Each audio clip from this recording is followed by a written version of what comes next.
सुप्रभात, नमस्कार, प्रणाम। कैसे हैं आप सभी? उम्मीद करता हूँ बिल्कुल स्वस्थ व्यस्त मस्त होंगे, अपनी तैयारी में लगे हुए होंगे। दोस्तों, आप सभी से एक बात बता दूं कि आपका जो एग्ज़ाम यूपीपी का है वो 11 फरवरी को नहीं होने वाला है, या तो 18 फरवरी को होगा या फिर 25 फरवरी को होगा। ठीक है, तो आप उसी क्रम में तैयारी कंटिन्यू किए रहें। मैं आपके साथ आपकी मदद करने के लिए तत्पर हूँ। दोस्तों, हम लोग करंट अफेयर की क्लास कर रहे हैं और हमारा लक्ष्य ये है कि जो भी 7-8 करंट अफेयर जो पूछे जाते हैं आपके एग्ज़ाम में, 6 से 7 करंट अफेयर पूछे जाते हैं, उन करंट अफेयर जितने भी आपके एग्जाम में आनी है यहाँ से लगभग कवर करने का प्रयास करेंगे। आप जुड़े रहिए। डेली हम आपको 20 प्रश्न की प्रैक्टिस करवा रहे हैं और उससे विश्वास मानिए आपका कुछ न कुछ, जैसे अब आप 5-7 दिन हफ्ते भर देख लेंगे तो उसके बाद आपको कुछ न कुछ इंप्रूवमेंट दिख जाएगा दोस्त। ठीक है, चलिए गणेश जी का वंदन करते हुए आगे बढ़ते हैं। पहले लेते हैं अपना पहला प्रश्न। क्या पहला प्रश्न भैया?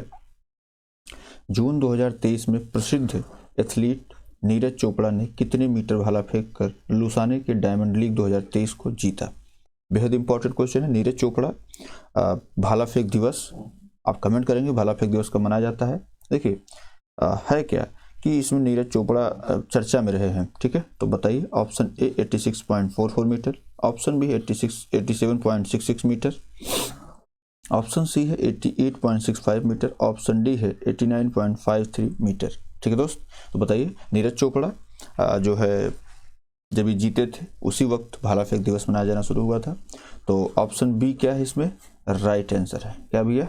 87.66 मीटर फेंक करके भाला ये जो है लुसाने के डायमंड लीग को इन्होंने जीता था। ठीक है, चलिए सर आगे बढ़ते हैं। 42 नंबर, विंबलडन 2023 के पुरुष एकल विजेता निम्नलिखित में से कौन है? Option A Rafael Nadal, option B Novak जोकोविच, option C Carlos Alcaraz, option D Marcel Granollers. बताइए सर इसका राइट आंसर क्या है? देखिए, अगर हम बात कर लें, एक होती है ऑस्ट्रेलियन, ठीक है, एक होती है फ्रेंच, एक होती है विंबलडन और एक होती है अमेरिकन। ये 4 होते हैं, ये चारों आपको याद करना है। ठीक है, हम धीरे धीरे एक एक प्रश्न लेकर के आपके बीच में आएंगे, लेकिन ये चारों प्रश्न अगर आप याद कर लेंगे तो ये मैं उम्मीद करूंगा अगर यहाँ से प्रश्न आता है तो यहीं से चारों में से आ जाएगा। ठीक है, तो पूछा क्या? विंबलडन पूछा आपसे, ये वाला पूछा। ठीक है दोस्त, तो विंबलडन कौन जीता था? आपको पता है कि विंबलडन इस प्रकार ऐसे व्यक्ति जीते हैं जो जैसे पिछली बार भी जो है चर्चा में थे लेकिन विजेता नहीं थे। इस बार विंबलडन 2023 का खिताब जो है वो जीता है किसने? कार्लोस अल्कराज ने। ऑप्शन नंबर सी क्या है? बिल्कुल राइट आंसर है। ठीक है, चलिए आगे बढ़ते हैं। अभी हम चर्चा कर ही रहे थे फ्रेंच ओपन 2023 पुरुष एकल के फाइनल में विजेता निम्नलिखित में से कौन बने हैं? ठीक है, देखिए अभी हम चर्चा कर रहे थे AFWA। अब हमारे पास अमेरिकन और ऑस्ट्रेलियन 2 बचे हुए हैं। हमने पढ़ लिया है विंबलडन को, कार्लोस अल्कराज जो है ये वहाँ के विजेता बने थे। अब विंबलडन का हमको जानना है, विंबलडन का कौन बना भैया? तो इसमें आपका 4 ऑप्शन जाएगा, नोवाक जोकोविच, Caspar rude, Carlos Alcaraz, Rafael Nadal. बताइए इसका राइट आंसर क्या हो जाएगा? देखिए इसकी बात कर लेते हैं तो पुरुष एकल के फाइनल विजेता जो रहे हैं फ्रेंच ओपन के, वो रहे हैं आपके नोवाक जोकोविच। ठीक है, कौन रहे हैं? नोवाक जोकोविच जो है फ्रेंच ओपन के विजेता रहे हैं। चलिए आगे बढ़ते हैं सर। 44 नंबर, प्रायः समाचार पत्रों में दिखने वाले शब्द E20 का संबंध किससे है? ऑप्शन ए आर्थिक सुधार के 20 महत्वपूर्ण सूत्र से, ऑप्शन बी पर्यावरण संरक्षण के लिए नामित 20 लक्ष्यों से, ऑप्शन सी है अल्कोहल मिश्रित पेट्रोल से, ऑप्शन डी है एक वैश्विक समूह से। बताइए इसका राइट आंसर क्या आ जाएगा? देखिए इसकी बात कर लेते हैं। इसमें जो E20 है ये अभी जो है चर्चा में रहा था।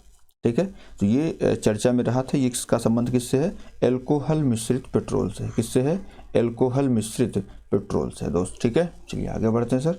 45 नंबर, सांख्यिकी एवं कार्यान्वयन मंत्रालय ने राष्ट्रीय सांख्यिकी कार्यालय द्वारा उत्पन्न आधिकारिक डेटा पर सलाह देने के लिए हाल ही में किसकी अध्यक्षता में एक नई समिति का गठन किया है?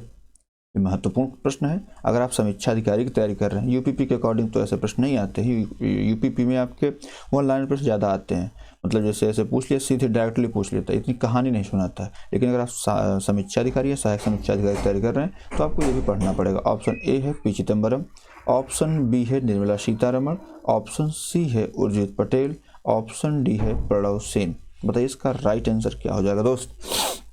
देखिए अगर इसकी हम बात कर लेते हैं कि भाई इसमें राइट आंसर क्या होगा, तो इसका राइट आंसर जो हो जाएगा वो हो जाएगा प्रणव सेन। प्रणव सेन की अध्यक्षता में अभी हाल ही में सांख्यिकी एवं कार्यान्वयन मंत्रालय ने राष्ट्रीय सांख्यिकी कार्यालय द्वारा उत्पन्न आधिकारिक डेटा पर सलाह देने के लिए एक समिति का गठन किया है। उस समिति के अध्यक्ष कौन है? प्रणव सेन है। चलिए आगे बढ़ते हैं सर। 46 नंबर, उत्तरी चैनल को तैरकर पार करने वाले सबसे कम उम्र के कौन बने हैं? सबसे कम उम्र के व्यक्ति कौन बने हैं? ठीक है, ऑप्शन ए है Anshuman झिगरण, option B Satwik Sairaj, option C है चिराग, ऑप्शन डी है वसले कुलहोप। देखिए उत्तरी चैनल को तैरकर पार करने वाला पहला व्यक्ति, अगर हम बात कर लेते हैं कि भाई उत्तरी चैनल को सबसे पहले किसने तैरकर पार किया था, सबसे पहले जो मिहिर सेन थे, इंग्लिश चैनल को पार करने वाले थे, उन्हें यह चैनल पार करने में करीब जो है 125-26 दिन लगे थे। जो इसमें राइट आंसर है अंशुमन झिगरण, इनकी उम्र जो है ये 18 वर्ष के हैं। नवी मुंबई के इन्होंने नार चैनल पार किया है और यह उपलब्धि हासिल की है। ठीक है, बात कर लेते हैं कि इन्होंने कितने दिन में पूरा किया है, तो इन्होंने जो है 125 दिन इनको लगा है क्या, इसको पार करने के लिए। ठीक है, अब आप बात कर लेंगे भाई उत्तरी चैनल जो है कहते किसको हैं, तो नार चैनल या उत्तरी चैनल इसको बोलते हैं। उत्तरी आयरलैंड के, किसके? उत्तरी आयरलैंड के उत्तरी तट और स्कॉटलैंड, क्या स्कॉटलैंड के पश्चिमी तट के बीच स्थित है, जो कि एक जलडमरू मध्य के रूप में कार्य करता है, जो आयल ऑफ मैन के उत्तर से शुरू होता है और जो आयरिश सागर के अंत को चिन्हित करता है। उत्तर पश्चिम की ओर अटलांटिक महासागर में बहती हुई चैनल सबसे चुनौतीपूर्ण महासागर जो है जो 7 तैराकी चैनल है उनमें से एक जो है ये है। ठीक है, मिहिर सेन की बात कर ले रहे थे, तो मिहिर सेन जो है ये इसको 14 घंटे और 45 मिनट में जो है इंग्लिश चैनल को पार करने वाले जो है बने थे, और जो अभी अंशुमन झिंगरण क्रॉस किए हैं, इसके अकॉर्डिंग ये चौथा सबसे अच्छा समय माना जा सकता है। ठीक है दोस्त, चलिए आगे बढ़ते हैं। 47 नंबर, निम्नलिखित में से कौन सा कथन सही नहीं है? हमको सही तक पढ़ते नहीं, पढ़ते ही नहीं दोस्त, नहीं को भी पढ़ने की आवश्यकता है, नहीं तो हमारा प्रश्न क्या होगा, गलत हो जाएगा। केंद्र सरकार ने जल शक्ति मंत्रालय के द्वारा जल शक्ति अभियान की शुरुआत 2018 में की गई है। ठीक है, केंद्र सरकार द्वारा 24 अप्रैल 2022 को अमृत सरोवर मिशन की शुरुआत की गई। ऑप्शन सी है केंद्रीय फसल बीमा योजना की शुरुआत 2016 में की गई। ऑप्शन डी है विद्युत मंत्रालय तथा नवीन और नवीकरणीय ऊर्जा मंत्रालय द्वारा मिशन मिहिर की शुरुआत की गई है। बताइए इसका राइट आंसर क्या हो जाएगा? तो मेरे दोस्त इसमें जो देखिए अगर बात कर लेते हैं विद्युत मंत्रालय तथा नवीकरणीय ऊर्जा मंत्रालय द्वारा मिशन माहिर शुरू किया गया, बिल्कुल बात सही है, इसमें पूछा सही नहीं है ना। और बात कर लेते हैं फसल बीमा योजना की शुरुआत, जाहिर सी बात है मोदी जी ने शुरू किया था, बिल्कुल सही है। और 24 अप्रैल ये भी बात बिल्कुल सही है। लेकिन जो यहाँ पे जल शक्ति मंत्रालय जल शक्ति अभियान की जो शुरुआत की गई है, आपको पता है कि ये जो है शुरुआत 2021 में की गई है, और इसी के अंतर्गत जो शुरुआत है कैच द रेन की वो भी शुरू की गई है। ठीक है दोस्त, तो इसमें ये जो 2018 है यही गलत है, तो इसमें आपका राइट आंसर जो है वो आपका ए ऑप्शन सही हो जाएगा। ठीक है, चलिए आगे बढ़ते हैं सर। हाल ही में मेसालिट जाति की संबद्धता के कारण समाचार पत्रों में रहा दारफुर क्षेत्र निम्नलिखित में से किस देश का हिस्सा है? Option A Ethiopia, option B Niger, option C Libya, option D Sudan. बताइए सर इसका राइट आंसर क्या हो जाएगा? देखिए अगर हम इसकी बात कर लेते हैं तो इसका जो राइट आंसर हो जाएगा वो हो जाएगा सूडान।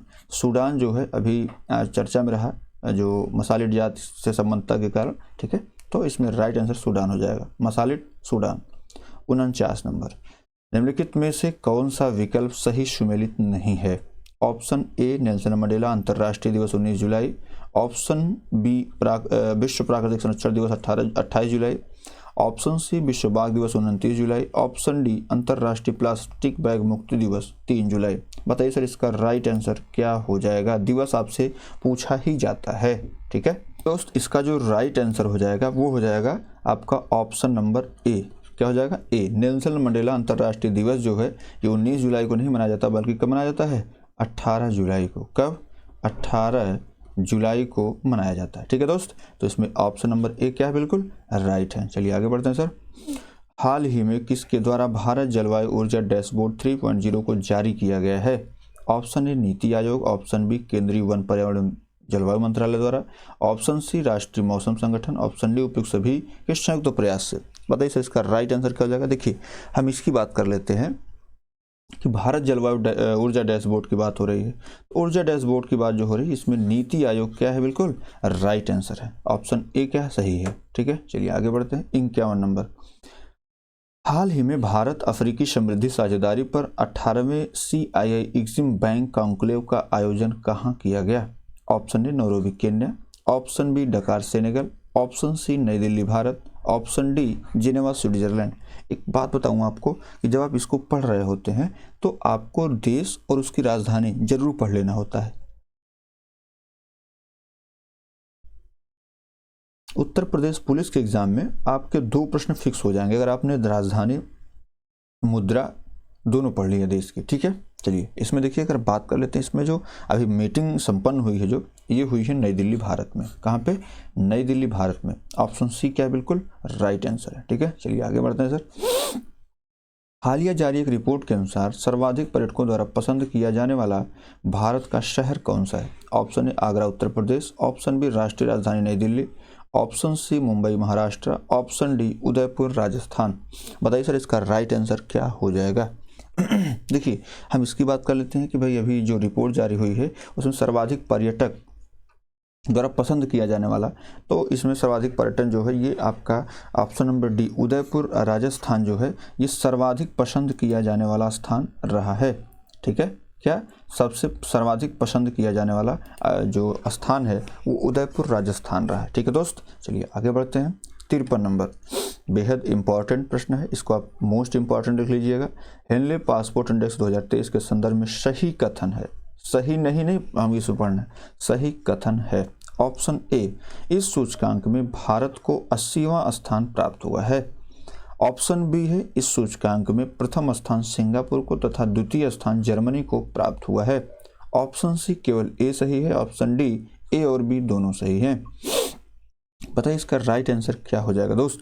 देखिए अगर हम बात कर लेते हैं इस सूचकांक, जाहिर सी बात है हेनले पासपोर्ट इंडेक्स सबसे मजबूत पासपोर्ट किसका है या किसको दूसरे देश में जाने के लिए कितनी सेवा फ्री मिली हुई है, इस पर चर्चा करने के लिए ये होता है। ठीक है, तो इस सूचकांक में भारत को जो है 80वां स्थान प्राप्त हुआ, बिल्कुल बात सही है। ठीक है, ये तो बात बिल्कुल सही है sir.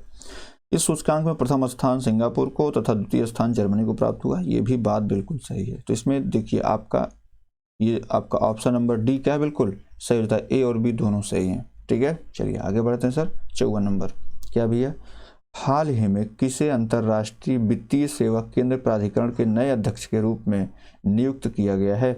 Option A doctor Mangala Narlikar, option B K Raja Raman, option C P Vasudevan, option D Hou लियांगजू।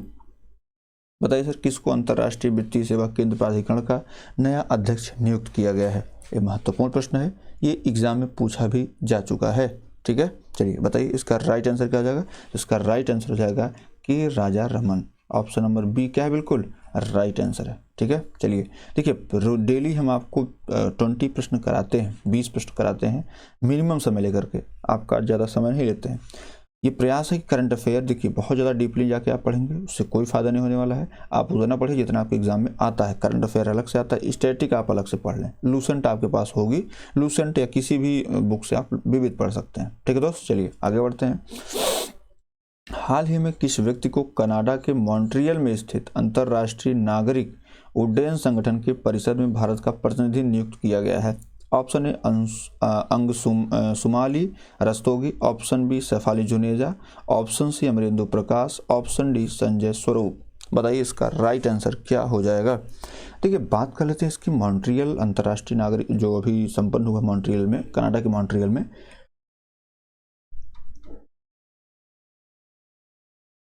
उसमें भारत के प्रतिनिधि कौन थे? तो भैया उसमें भारत के जो प्रतिनिधि थे वो थे अंगशुमाली रस्तोगी। कौन थे? अंगशुमाली रस्तोगी। ऑप्शन ए क्या है, बिल्कुल राइट आंसर है। ठीक है, चलिए आगे बढ़ते हैं सर। हाल ही में प्रधानमंत्री नरेंद्र मोदी को किस देश का सर्वोच्च सम्मान grand cross of the legion of honour से सम्मानित किया गया है? ऑप्शन ए संयुक्त अरब अमीरात, option B Guyana, option C Serbia, option D France. बताओ सर इसका राइट आंसर क्या हो जाएगा। देखिए इसकी बात कर लेते हैं। हाल ही में प्रधानमंत्री नरेंद्र मोदी को किस देश का जैसे grand cross of the legion of honour ये पूछा गया है सर। तो आप ऐसे याद कर लीजिए, ग्रैंड क्रॉस है ना, तो क्रॉस से आप क्या करिए, क्रॉस से फ्रॉस करिए, और फ्रॉस से क्या करेंगे, फ्रांस कर लेंगे। Grand cross of the legion of honour. ठीक है, बात क्लियर दोस्त। चलिए आगे बढ़ते हैं। 57 नंबर, वर्ष 2023 में किस क्रम का स्वतंत्रता दिवस मनाया गया है। स्वतंत्रता दिवस और गणतंत्र दिवस दो अलग अलग विषय हैं। ठीक है, तो ये स्वतंत्रता दिवस बोले तो 15 अगस्त वाला, जिस दिन हम स्वतंत्र हुए थे। ऑप्शन है 75वां, ऑप्शन बी 76वां, ऑप्शन सी 77वां, ऑप्शन डी 78वां। बताइए सर इसका राइट आंसर क्या हो जाएगा।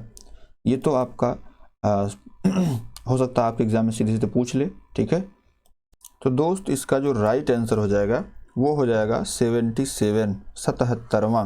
क्या 77वां जो दिवस मनाया गया आज़ादी का, वो मनाया गया है ऑप्शन नंबर सी 2023 में। अगर आपसे पूछेगा तो आप ये नहीं कि 76वां या 75वां ऐसा कुछ मार देंगे, आप क्या मारेंगे सर, 77वां। ठीक है, चलिए आगे बढ़ते हैं। 58 नंबर, संयुक्त राष्ट्र संघ द्वारा निर्धारित कौन सा सतत विकास लक्ष्य स्वच्छ जल और स्वच्छता की उपलब्धता को सुनिश्चित करता है। Option A SDG 03, option B SDG 04, option C SDG 05, option D SDG 06। ठीक है, बताइए सर इसका राइट आंसर क्या हो जाएगा। देखिए इसकी बात कर लेते हैं, तो ऑप्शन नंबर डी क्या है, बिल्कुल राइट आंसर है SDG 06। ठीक है, चलिए आगे बढ़ते हैं सर। 59 नंबर, संयुक्त अरब अमीरात में आयोजित 34वें अंतर्राष्ट्रीय जीव विज्ञान ओलंपियाड में समग्र विजेता कौन सा देश रहा है। Option A Bharat, option B Qatar, option C Iran, option D Iraq. बताइए इसका राइट आंसर क्या है भैया। देखिए इसकी बात कर लेते हैं। जीव विज्ञान ओलंपियाड के समग्र विजेता इसमें सॉरी माफ़ करिएगा, इसमें पूछा क्या है कि जो 34वां ओलंपियाड हुआ है अंतर्राष्ट्रीय जीव विज्ञान ओलंपियाड, इसमें समग्र विजेता कौन सा देश रहा है। तो इसमें 4 ऑप्शन आपको दिए गए। इसमें जो राइट आंसर है दोस्त वो है आपका ऑप्शन ए भारत। क्या है, भारत बिल्कुल सही जवाब है। चलिए अंतिम प्रश्न लेते हैं और अंत में चर्चा करेंगे कि हमें रणनीति कैसे बनानी पड़ेगी यूपीपी के लिए। अर्जेंटीना में आयोजित फीफा अंडर 20 विश्व कप 2023 के फाइनल में उरुग्वे ने किस देश को हराकर जीता। देखिए बात कर लेते हैं कि भाई इसका विजेता कौन था, उपविजेता कौन था। ऑप्शन ए दिया गया है France, option B Italy, option C Bharat, option D Argentina. बताइए विजेता तो उरुग्वे रहा है ना। अगर आपसे कोई पूछे अंडर 20 विश्व कप 2023 का विजेता कौन रहा है, विजेता जो फीफा अंडर 20 विश्व कप जो 2023 हुआ है, विजेता कौन रहा भैया, तो ये रहा उरुग्वे। लेकिन हमसे पूछ क्या रहा है, हमसे पूछ रहा है किस देश को हरा कर जीता, मतलब उप विजेता कौन सा देश था। ठीक है, तो भैया अगर विजेता इटली था तो उप विजेता की बात कर लेते हैं, किसकी, उप विजेता की। तो उप विजेता आपका कौन सा देश था, इटली था। कौन सा था, इटली था दोस्त। ठीक है, ऑप्शन नंबर बी क्या है, बिल्कुल राइट आंसर। देखिए अगर आप तैयारी शुरू किए हैं यूपीपी की, तो आपको मैं बता दूं, जैसे आप हिस्ट्री पढ़ रहे हैं, क्या हिस्ट्री पढ़ रहे हैं, तो आपको 3 से 4 प्रश्न आने हैं। ठीक है, अगर आप यूपी जीके इसमें नहीं पढ़ रहे हैं तो आप ये मान चलिए कि आपका 5 से 6 प्रश्न लॉस हो रहा है। कितना, 5 से 6 प्रश्न। यहीं पे आप अगर कॉन्स्टिट्यूशन पढ़ लेंगे तो आपका 3 से 4 प्रश्न कवर हो जाएगा। ठीक है दोस्त, साइंस अगर आप पढ़ रहे हैं तो वो वहाँ पे आपका 4 से 5 प्रश्न लगभग फिक्स है। ठीक है, ये फिक्स आना ही आना है, और भी लूसेंट से ही पढ़ना, बहुत ज़्यादा नहीं पढ़ना है। विविध की बात कर लेते हैं, किसकी, विविध की। तो ये भी आप मान चलिए अगर आप पढ़ रहे हैं तो आपका 5 से 6 प्रश्न कवर कर लेता है। जियोग्राफी की बात कर लेते हैं तो ये भी आपका 3 से 5 प्रश्न कवर करेगा, 3 से 4 प्रश्न। और अगर इकोनॉमी की बात कर लेते हैं सर, तो ये भी आपका 3 से 4 प्रश्न ही कवर करेगा। ठीक है, ये हमने आपको 26 प्रश्न पर चर्चा की है। ठीक है, अब यहाँ पे आप मान चलिए अभी 1-2 प्रश्न प्लस माइनस होते हैं। ठीक है, और उसमें जो भी चीज़ें रहेंगी, जैसे अभी आप जब हिस्ट्री पढ़ रहे हैं यूपी, मतलब आप अगर करंट अफेयर देख लें, करंट अफेयर ये 6 प्रश्न आता है, 6 से 7 प्रश्न करंट अफेयर का रखा हुआ है, इसमें कोई सोचना ही नहीं है। तो अगर आप जैसे आप 38 प्रश्न आने हैं जीके के, तो 38 तो आप कंप्लीट कर नहीं पाएंगे, ये तय है। क्योंकि जीके जो है, जीएस जो है, ये अथाह सागर है, इसमें 1-2 प्रश्न ऐसे आएंगे जो आप नहीं कर पाएंगे। लेकिन आप जो है 28 से 30 प्रश्न कर सकते हैं आराम से। तो ये दरअसल इसका सिलेबस जितना दिया रहता है उतना ही पूछता है, तो ये आसान है। रही बात हिंदी की दोस्त, तो आपका हिंदी का जो सेशन है वो बहुत जल्द स्टार्ट होने वाला, शायद 1 जनवरी से मैं ये सेशन स्टार्ट कर रहा हूँ हिंदी का। और मैं आपकी प्रैक्टिस करवाऊंगा, डेली 37 प्रश्न लेकर के आऊँगा, उसकी प्रैक्टिस होगी आपकी। ठीक है दोस्त, तो आप जो है अपनी तैयारी शुरू करें। बाकी हमारे लिए हमने आपको बता ही दिया है कि अगर आप हमसे जुड़ना चाहते हैं तो आप हमसे सलाह भी ले सकते हैं मैसेज करके। ठीक है दोस्त, तो आज की क्लास यहीं तक। उम्मीद करता हूँ बिल्कुल स्वस्थ व्यस्त मस्त होने के साथ साथ तैयारी कर रहा हूँ। जय हिंद।